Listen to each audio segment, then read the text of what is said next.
Okay, so welcome back to Goomedes Coins and Banknotes, and I've got my trusty little microphone. This is a kids channel, not. Anyway, so today we are talking. We've got some nice coins that I have before me. But you don't want to see my face, my ugly face. But okay, so this is a coin collecting channel. So now you have seen the price rise in silver coins, and well, we're talking about silver bullion all the time when we're talking about the price rise in silver coins, because other type of coinage doesn't have this effect because they have a numismatic item.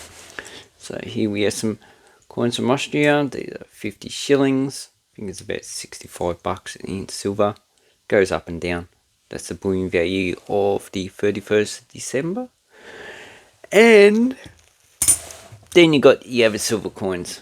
So these have less than the actual bullion value, but the price you're going to pay for these is a lot higher. So if you are a bit scared of the actual bullion market, you don't want to buy bullion coins, you can buy lots of other stuff that have no, so the bullion value of these doesn't affect the actual quality. And that's because they have a numismatic value, or they're not precious metals in the first place. So most of these are copper. You can also buy a lot more modern Austrian stuff. So these are also not bullion, but these have a numismatic value because this was replaced by the euro. These were circulating coins. And there's also coins that were not issued for circulation, and these have a different value based on demand, the mintage, and also the issue price. But a lot of coins with the issue price, sometimes they go up, sometimes they go down. Okay, so we are talking about the pre-decimals of Austria. And it's a different system than that was used in England and France, which used the same system of £1 or lira or livre equals 20 shillings or soldi, and each soldi is equivalent to 12 penny or denari.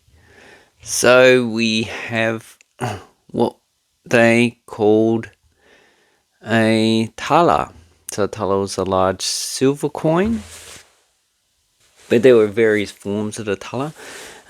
This one was the Austrian one, which is 28.06 grams and 83.3% silver.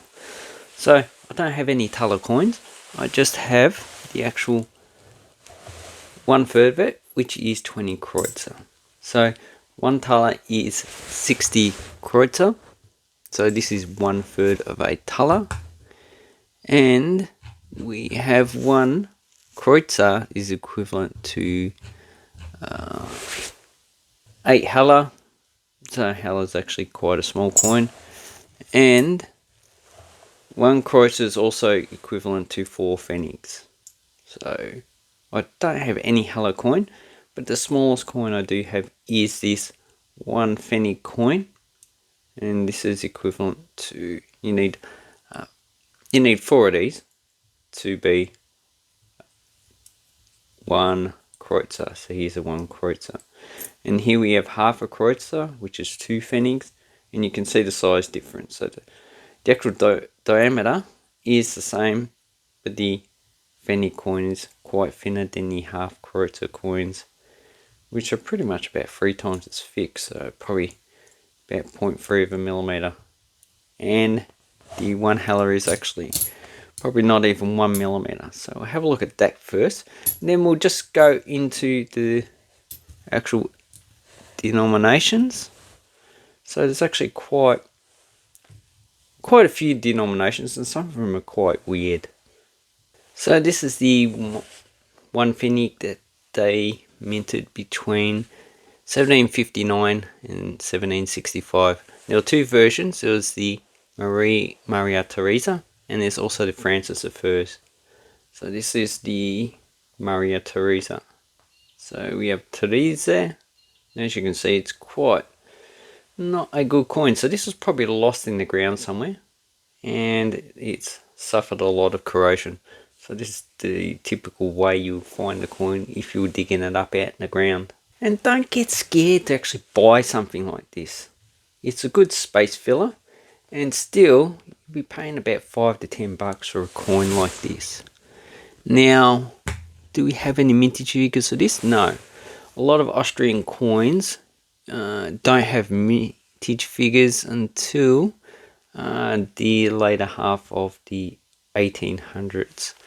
But this is the 1759, and you can find different monograms on the front of the coin. So the front of the coin has Maria Theresa.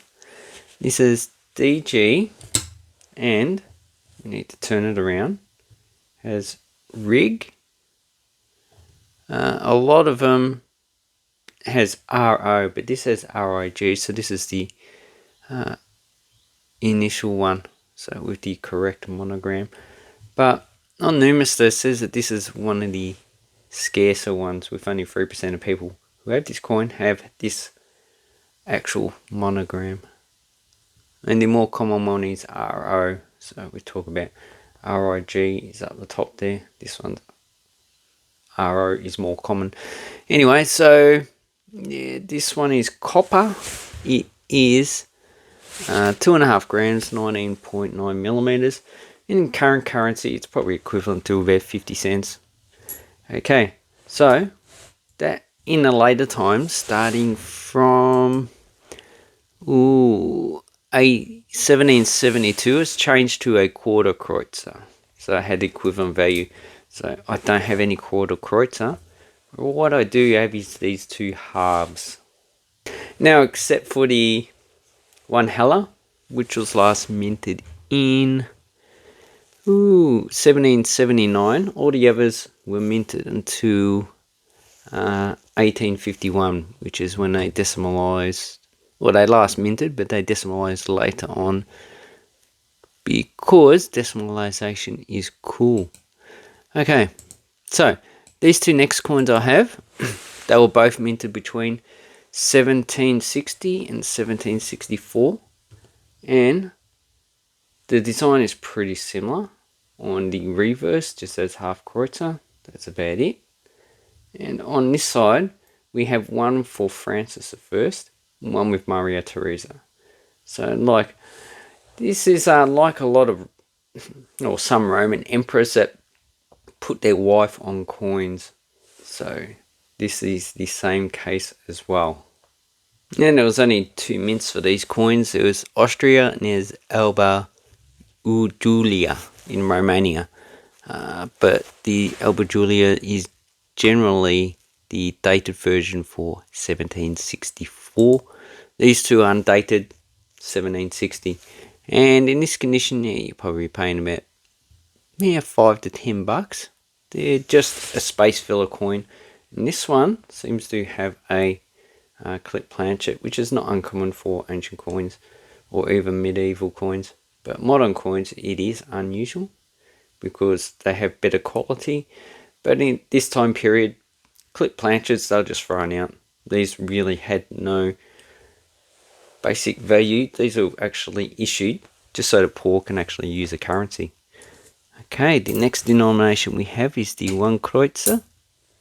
So this is the base denomination. You need 60 of these to equal 1 thaler. So that's actually quite a lot of metal that you needed.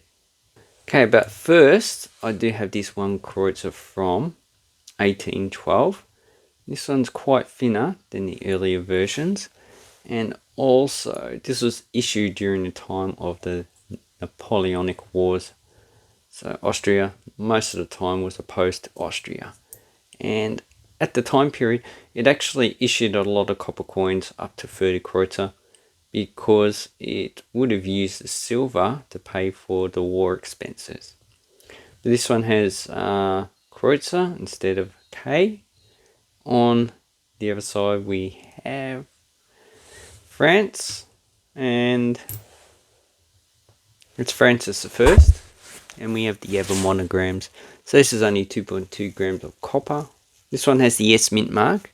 So that is Molnik in Slovakia. It's also Kremika in Slovakia and Austria. So A, B, and S mints.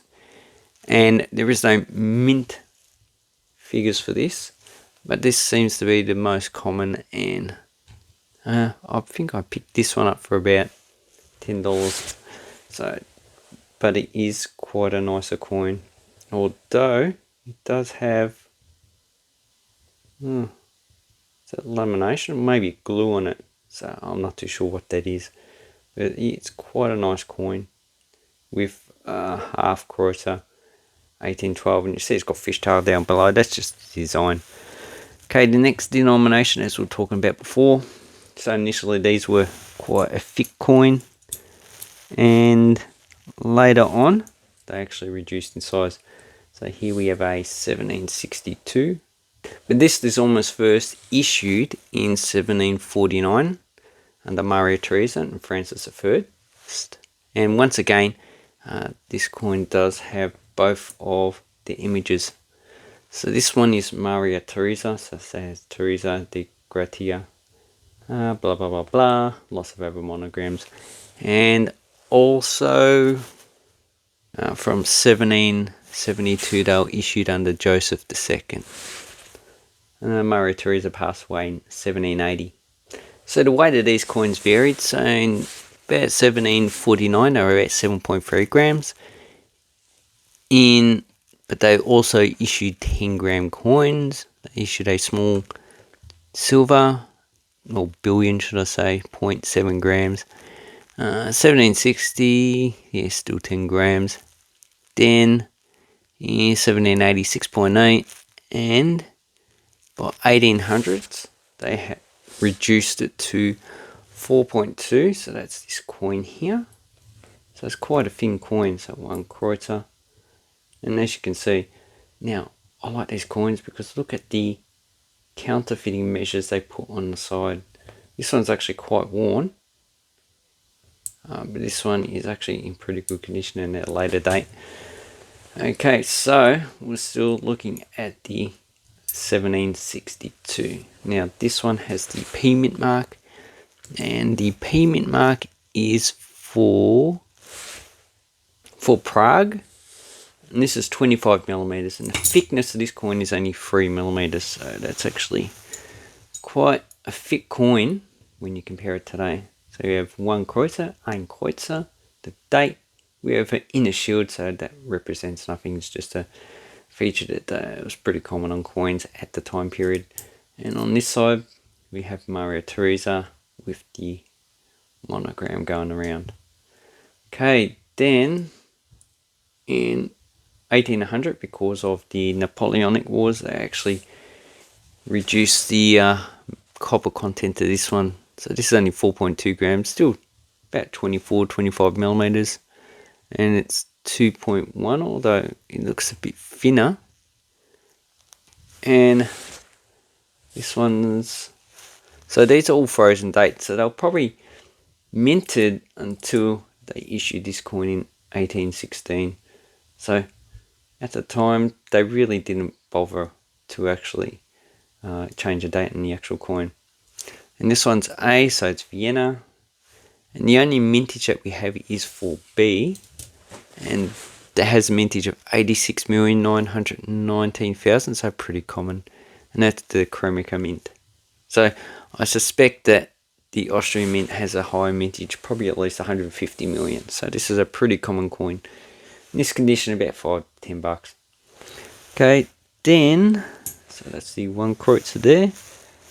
Then we have this coin. So this is my favorite Austrian 1 kreuzer coin, because, oh no, just have a look, it looks nice.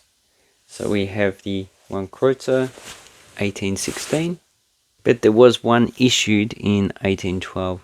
So in general, if you get one denomination in base metal issued for that date, usually there's other coins of that date as well. So the 1 kreuzer from 1812 is a similar design as this half kreuzer. Okay, this one is a lot better, has beautiful security features on the side. So it would have been hard to replicate. You can see how it's pretty standard. Okay, so this one, a mint mark. Down below we have 2 plants. And on this side we have the coat of arms. So now this design is actually quite good. It has 1 in the coat of arms. But this one has the full coat of arms. And it has the Austrian crown up the top. Now this was the last Kreutzer they issued to 1851. So I gather that this was either minted in high mintages and they didn't even bother to mint any 1 Kreutzers even if there was a shortage, or they just continued to mint them as a frozen date, or they had enough in storage that they didn't need to mint any. So once again, the only mint that we have is B for Chromica. That's 54,516,000. So that's quite a high mintage. And this one is more common for the Vienna mint marks. I reckon also probably at least 100 million of these were minted. So pretty common. And seems like the scarce date is the E and the S with a dot. So E is Alba Giulia in Romania. And S, well, the S mint mark was Smolnik. S with a dot was probably a mint error. Anyway, so that's the 1 Kreutzer. And the last one they issued is this coin here. So this is the 1851.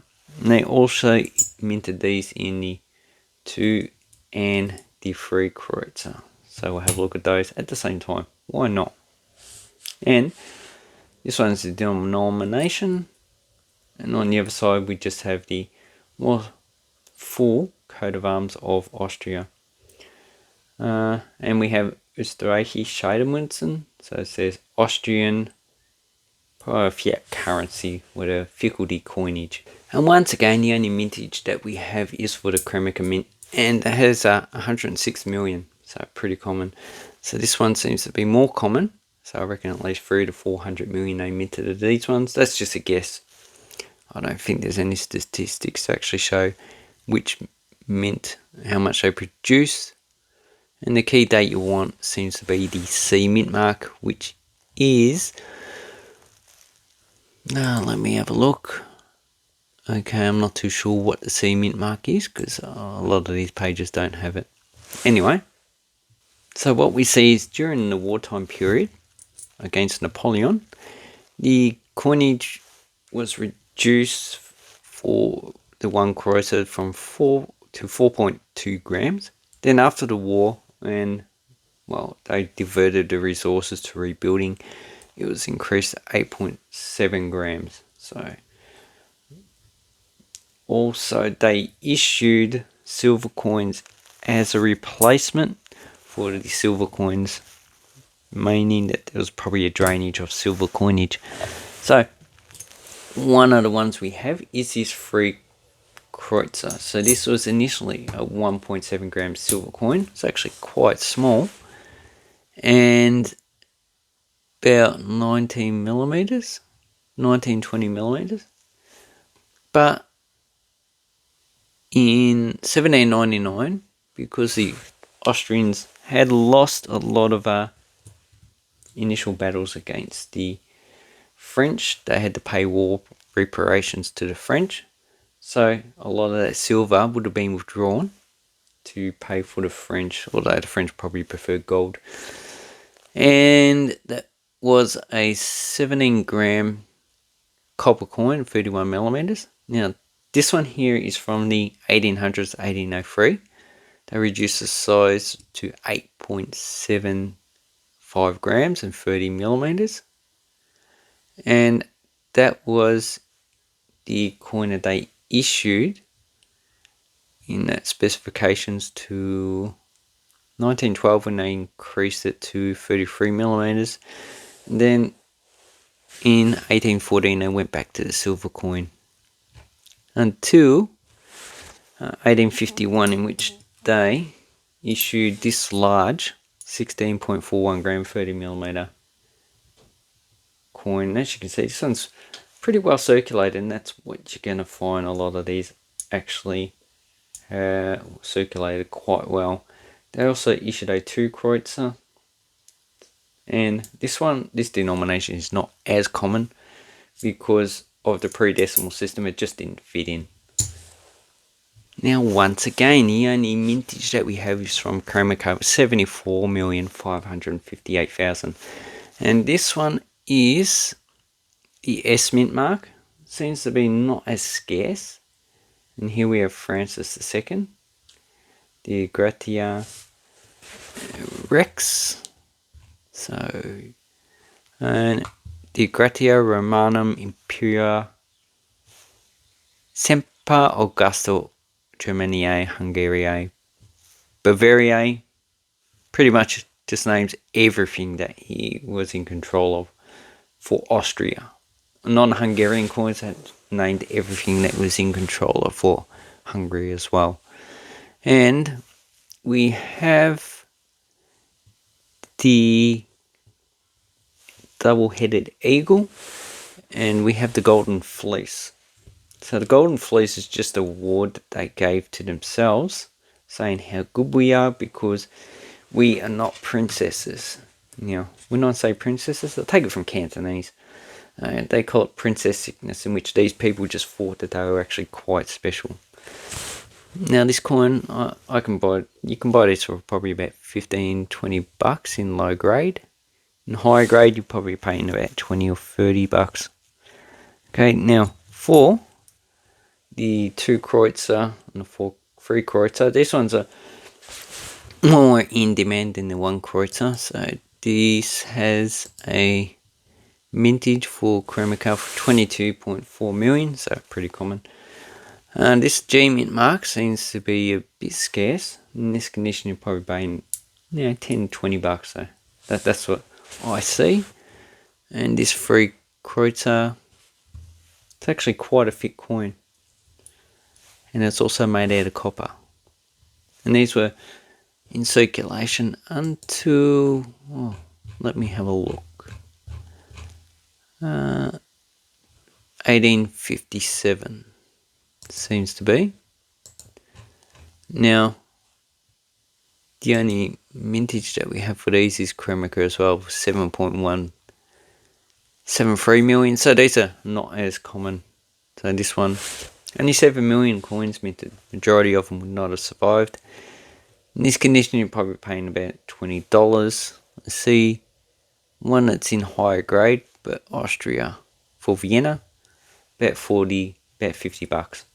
So really, these are not a cheap coin series to get. But as you can see with this 3 Kreutzer, a lot of them are actually in pretty poor grade. So this is a well circulated one, which looks like it has a mint mark, but I'm not too sure. So these circulate for quite a long time. Okay, so the last 2 coins we're going to look at are my favorite. So we have a better version of a 6 Kreutzer, and this one you're probably paying at least 200 bucks for because of the actual condition. So for smaller denominations, there was really an absence of coins. The only coinage in silver that they continued to mint is this 20 Kreutzer and above. So this is 1804. So this one, because of the higher metal content and the value, this would have been good to pay for the war expenses. Okay, this coin here, if we look at the monogram, it says Francis II, Romania, Kaiser, König of Hungary, Hungary, and Bohemia, and Austria, so Österreich. And this one's the B mint mark, so it's minted in Kromaka. And the mintage for this one's 225 million. So really, shouldn't find it hard to get this coin. This seems to be the most common apart from S mint mark and also the A mint mark. All the other mint marks are actually quite harder to get. If you want to get it in this condition, for the other mint marks, you'll be paying quite a lot of money. So, and as far as I know, we don't know who designed this coin. which is a pity because it's actually quite a nice coin. And if we look at the side, you can see it's actually quite a nice, beautiful coin. So that's actually my favorite coin of the coins that we're looking at now. And then we have the larger base metals. So these initially were silver coins, but they replaced them with these fiat currency as a interim period while they use the actual base silver for other purposes. So this is 1807. They also issued a larger 30 kreuzer, but this one, as you can see, someone's lost it and it's just been created. So it's 13.12 grams, 35 milliliters. Has an Austrian crown. And what we have, so it says Wiener Straße, Banco et Teilung Münze. So it just means City of Vienna, fractional coin of 15 kreuzer. So that is, it just says that it's not a silver coin, it's just a faculty coin. In this condition, I think you pay about $20 for one of these coins. On the other side, we just have the reduced head of the actual Francis II. We have the monogram going around that we've seen on the other coins. This one's B for Kremica, has a mintage of 22 million. And all the others, out of all the others, the A and the S mint marks seem to have the same mintage. Although there is no mintage figures, but they seem to be just as common. The E and the G are quite scarce. And it seems like there's only 10 for the mintage, so probably only about 2 to 3 million. But anyway, this is quite nice. So which one is your favourite coin? This one or this one? Personally, I like the 6 because of the quality. If I get a better quality coin, I'll probably be turning to that one. And if I get the 30 kreuzer, wow, that's just beautiful. So anyway, although it is quite a long video, it just gives you an in-depth introduction of what you can find when you actually go coin hunting. And did I pay $200 for that? Nah, I probably paid about $30. So look around, see what you get, and this is what you collect when silver prices are just totally unpredictable. Spy coins for whatever you like. Thank you very much. Have an awesome coin and banknote collecting time, and take care.